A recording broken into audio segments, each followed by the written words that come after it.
দেখুন প্রিয় সুধী, আজকে আমি আপনাদেরকে নিয়ে এসেছি আমার এই খালি অংশটুকুতে, মানে ছাদের এই অংশটুকুতে আমি এইবারে শীতের সবজি লাগাবার চিন্তা ভাবনা করতেছি। তো এদিকে কিছু ছোট ছোট টব পড়ে রয়েছে, আসলে হাত দেবো দেবো করে সময় হয়ে উঠতেছে না, সময় পাচ্ছিলাম না। এই দেখুন আমার সেকেন্ড ড্রাম, এই সেকেন্ড ড্রামটাতে আমি বাংলাদেশের জন্য যে রিসার্চের প্রজেক্টের যে গাছ লাগানোর কথা, এ দেখেন কী অবস্থা করছে, আসলে সময় পাচ্ছিলাম না। আমার আলসেমিও ছিল, সেই রিসার্চের এই গাছটা আমি এই ডাব্বার মধ্যে মানে এই পটে দেব। তো এই আমার সেই গাছ, যেটার অনেক দাম ছিল। 4টা জাত আমি এনেছিলাম ইন্ডিয়া থেকে। তো এই জাতটা, এটা অলিভ অয়েলে বাংলাদেশ স্বয়ংসম্পূর্ণ হবে এবং সেটা চট্টগ্রাম থেকে শুরু হবে, এটা আমার একটা বিশ্বাস, দাবি। তো এটার জন্য আমি কাজ করছিলাম। এখন গাছটাকে একটু যত্ন বোধহয় কম হয়েছে না কি বুঝতে পারছি না, কিন্তু এটা গ্রোথ নাই। গাছের গ্রোথ যদি না হয় এটা একটা খারাপ জিনিস। কী জন্য গ্রোথ নাই এটা আমি ঠিক বুঝে উঠতে পারছি না। এটার জন্য আমার আরও খরচা আছে, এই গাছের গ্রোথের প্রয়োজন আছে। তো চলেন, এখন আমি আপনাদের কাছে একটা কমেন্ট চাই। এই দেখুন অ্যালোভেরা, এখানে প্রচুর অ্যালোভেরা ধরেছে, যেটা আমার খাওয়ার লোক নাই, মানে ইউজ করার লোক নাই, কারণ আমি নিজেই অত বেশি করে ভালোভাবে অ্যালোভেরাটা ইউজ করি না। এখন এখানে সবজি লাগাবার চিন্তাভাবনায় আছি, এদিকে কাঠটা দেওয়া আছে। এটা বড় বেড করব, কিন্তু বেডটা মেবি এটা হলে বেডটা ভালো হয়, এই কাঠটা দিয়ে একটা বেড হবার চিন্তাভাবনায় আছি। তো যাই হোক, এই হচ্ছে বর্তমানে আপডেট। এদিকে এই অংশে একটা সবজি ক্ষেত হবে, শীতের সবজি হবে এই অংশে, পুরো একটা লম্বা অংশ যাবে আশা করছি। এই যে এখানে কাপড় হচ্ছে, ওদিকে আবার সবুজ আর সবুজ, দেখুন ছাদের প্রত্যেকটা কোনায় কোনায় সবুজ গাছ লাগানো হয়েছে। আশা করছি ফলন ভালো হবে। তো যারা গাছ লাগাতে ভালোবাসেন, আমার মতো গাছ পাগলা, তাদের কাছে আমার অনুরোধ থাকবে, এটা হচ্ছে আমার বাসার পেছনের অংশ, সাইড, তাদের যেটা বলছিলাম, তাদের কাছে অনুরোধ থাকবে গাছ লাগাবেন, বাংলাদেশকে সবুজ রাখবেন। ইন্ডিয়ার সাইড এবং বাংলাদেশের সাইড যদি একটু গুগল করেন, দেখতে পাবেন যে বাংলাদেশ সাইডে সবুজ হয়ে আছে, সবুজে সবুজে মাঠ থাকবে। আমার আসলে মাঝে মধ্যে অবাকই লাগে, যে দেশে বছরে 3বার ফসল উৎপাদিত হয়, সে দেশের মানুষ গরিব থাকে কিভাবে। আসলে আমাদের স্বভাবের কারণে আমরা গরিব হয়ে আছি, এটা বলার কোনো অপেক্ষা নেই। আমরা কাজ করে খেতে পছন্দ করি না, যার জন্য আমরা গরিব হয়ে আছি। এখন তাহলে চলেন, এদিকে আবার একটা বট গাছের মনে হয়ে উঠছে, আমরা ফিরে যাই আমাদের কাজে। পুরনো একটা বাড়ি এটা, এখানে অনেক রকমের কাজ হচ্ছে। তো আমার যেটা প্রয়োজন, আমার টেকনোলজি দরকার, আমার প্রযুক্তির দরকার, সেটা চাষযোগ্য ক্ষেত্রে। তবে একটা ব্যাপারে সবাইকে একটু অনুরোধ করব, যে আপনারা হাইব্রিডের যে চারা, সেগুলো মেহরবানি করে কেউই নেবেন না। হাইব্রিড আপনার শরীরের রোগ বাড়াবে।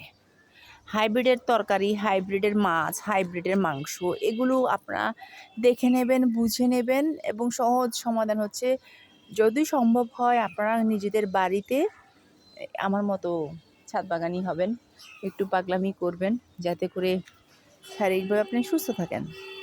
কারণ এখন আপনাকে মারার জন্য আর গুলির প্রয়োজন নেই, সে ধরনের প্রযুক্তি চলে আসছে। গুলি ছাড়াও মানুষ মারা যায়। যেমন কিছুদিন আগে দেখলাম ভারত থেকে একটা প্রতিবেদন দেখলাম, যে ভারতের এক ওষুধ কোম্পানি, তারা ওষুধ বিক্রি করছে বিভিন্ন মুসলিম কান্ট্রিতে। সেখানে তারা ওষুধগুলো দিচ্ছে কীরকম, সেই ওষুধগুলো খেয়ে নতুন নতুন শিশু, ছোটো বাচ্চাদের কাশির সিরাপ, সেই ওষুধে তারা মারা যাচ্ছে, বাচ্চারা মারা যাচ্ছে। তো এরকম অস্ত্র আসলে আছে। যেমন খাবার, আমার খাবারগুলোতে যদি ভেজাল না থাকতো, বিষাক্ততা না থাকতো, তাহলে আমাদের এই দিনে দিনে ভিতরে ভিতরে অসুখ হয়ে থাকাটা হতো না। এখন থাইরয়েড সবার ঘরে ঘরে, এই ব্যায়ামটা এত ভয়ানক আকার ধারণ করেছে, থাইরয়েড এবং ডায়াবেটিস। আজকে থেকে 20-22 বছর আগেও যেটা আমরা দেখি নাই, চলতো না। কারণ আমি নিজে থাইরয়েডের পেশেন্ট হওয়ার পরে বুঝতে পারছি যে আসলে আমাদের খাবারেই সমস্যা। খাবারে আমরা ইঞ্জেকশান দিয়ে দিয়ে, বিদেশিদের কাছ থেকে শিখেছি খাবারে ইঞ্জেকশান দেও, খাবারে ইঞ্জেকশান দিয়ে দিয়ে আমরা এই অবস্থা করছি। এই দেখুন আমার কামরাঙ্গা গাছে এই যে সবুজ, এই যে ফুল আসছে, এই গাছে কোনো রকমের আমি মানে মেডিসিন কিছু ইউজ করি না, এটা যেভাবে হচ্ছে সেভাবে হচ্ছে। ওই যে দেখুন একদম ন্যাচারাল নারিকেল ধরে আছে, ওটাতেও কোনো রকম কেমিক্যাল আমরা ইউজ করি না, যেভাবে হচ্ছে সেভাবে শুধুমাত্র ওষুধ বলতে যেটা বোঝায় নিম পাতা, নিমের অয়েল, এগুলো একটু ব্যবহার করা হয়। তো এরকম নিজেদের উঠোনে নিজেদের বাগানে ওই দিয়ে আমার কাঁঠাল গাছ হয়েছে। যদি আপনারা বাগান করেন, নিজেরা করেন ছাদ বাগান, বিশেষ করে ছাদ বাগান, কারণ চট্টগ্রামের মতো শহরেও বিভিন্ন জেলা উপজেলা শহরে বাগানের খুব প্রয়োজনীয়তা। ওই যে আমার পাশে পাশে আন্টি কামরাঙ্গা করেছেন, ওনার কাছেও কামরাঙ্গা এসছে। তো এরকম আর কি, এরকম যদি আপনারা করতে পারেন দেন বেঁচে থাকার একটা সুযোগ থাকে। কারণ এখনকার সময়ে ওই যে জাঙ্ক ফুড, ওই যে বাচ্চাদেরকে আমরা খাওয়াচ্ছি, এই জাঙ্ক ফুড যে কত ভয়াবহ, সামনের দিন দেখবেন যে বাচ্চাদেরকে আপনারা এই যে জাঙ্ক ফুড, এই যে চিপস দিচ্ছেন, তারপর আপনাদের ওই যে চকলেট চিপস এগুলো খাওয়াচ্ছেন, এগুলোর পরিবর্তে যদি ঘরের খাবার খিচুড়ি খাওয়াতেন তাহলে বাচ্চারা সুস্থ থাকতো। কারণ একটা বাচ্চা 1 থেকে 5 বছর, 0 থেকে 5 বছরের মধ্যে তার ডেভেলপমেন্টের সময়। এ সময় যদি তাকে বাইরের জাঙ্ক ফুড না খাইয়ে ঘরোয়া খাবার, ফল খাওয়ানো যায় তাহলে সে বাচ্চাটা পরিপূর্ণ হয়, তার মগজ পরিপূর্ণ হয়। আমরা আসলে মায়েরা বেশি স্মার্ট হয়ে গেছি, ঘরে রান্না করে খেতে ভালোবাসি না। তো আমি কিন্তু আমি এত বড় একটা মানে আমি নিজে কাজ করে খেতে ভালোবাসি, নিজে রিসার্চের প্রজেক্টে কাজ করছি, তারপর আমি নিজে রান্না করে খেতে ভালোবাসি। কারণ আমি বিশ্বাস করি যে যে মা তার নিজের ঘরে রান্না করেন না, তার সন্তান মেধাবী হয় কিভাবে, যদি জেনেটিক্স না থাকে। জেনেটিক্যালি যদি কেউ মেধাবী হয় সেটা অন্য হিসাব, আর যদি জেনেটিক্যালি কেউ মেধাবী না হয়ে থাকে তাহলে আপনি সেখানে কিছুই করতে পারবেন না। তো সেটার জন্য এখন মেধাকে তো ডেভেলপ করতে হবে, ব্রেনকে ডেভেলপমেন্টের দিকে নিতে হবে, নয়তো এটা তো পসিবল না। যার জন্য এটা বলা, সেটা হলো যে যদি মেহেরবানি করে আপনারা আপনাদের শিশুদেরকে, বিশেষ করে এই সময় বাচ্চাদেরকে, কারণ বাচ্চারাই আমাদের ভবিষ্যৎ, তাদেরকে শারীরিকভাবে সঠিক পুষ্টি দিতে হবে। ডিম যেটা খায় সে খাবারগুলো যেন কোনোভাবেই আপনার স্টেরয়েড দ্বারা বানানো না হয়, স্টেরয়েড পুশ করা হয়েছে বা ইঞ্জেকশন দেওয়া হয়েছে, এরকম না হয়। সেরকম খাবার দিলে আশা করি বাচ্চারা সুস্থ থাকবে। একটা শিশু যখন সে বড় হচ্ছে তার আপব্রিঙ্গিংটা অনেক বেশি ইম্পর্ট্যান্ট। যখন সে সুস্থ থাকে, সুস্থভাবে সে তখন চিন্তা করতে পারে, কারণ অদূর ভবিষ্যতে বাংলাদেশের নেতৃত্ব দেবে এই ছোট শিশুরাই। সুতরাং তাদের খাবারের ব্যাপারে বাবা মায়ের অবশ্যই সচেতন হতে হবে।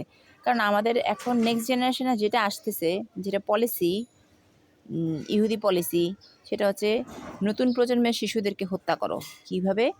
খাবারে বিষ দিয়ে এবং খাবারের মাধ্যমে, খাবারে ইঞ্জেকশন দিয়ে। আমার সুযোগ হয়েছিল কানাডার একটা বিশ্ববিদ্যালয়ের, ম্যানিটোবা ইউনিভার্সিটির শিক্ষকের সাথে ছাদ বাগান বিষয়ক একটা সেমিনারে অংশগ্রহণ করার, বাংলাদেশ থেকে। আমি সেখানে জানতে পারি যে ওনারা আমাদেরকে শেখাচ্ছেন যে কিভাবে আপনি খাবারে বিষ দেবেন এবং খাবার কিভাবে আল্লাহ প্রদত্ত যে খাবার, সেই খাবারকে আপনি ইঞ্জেকশন দিয়ে করে ফেলবেন। তো যাই হোক, এখন সবাই তো আমরা হাইব্রিডের পেছনে দৌড়াচ্ছি, যত হাইব্রিড খাবেন তত অসুস্থ হবেন, এটুকু আমি বলে সবার কাছ থেকে বিদায় নিচ্ছি। সবাই ভালো থাকবেন আর আমার গাছগাছালির জন্য দোয়া করবেন।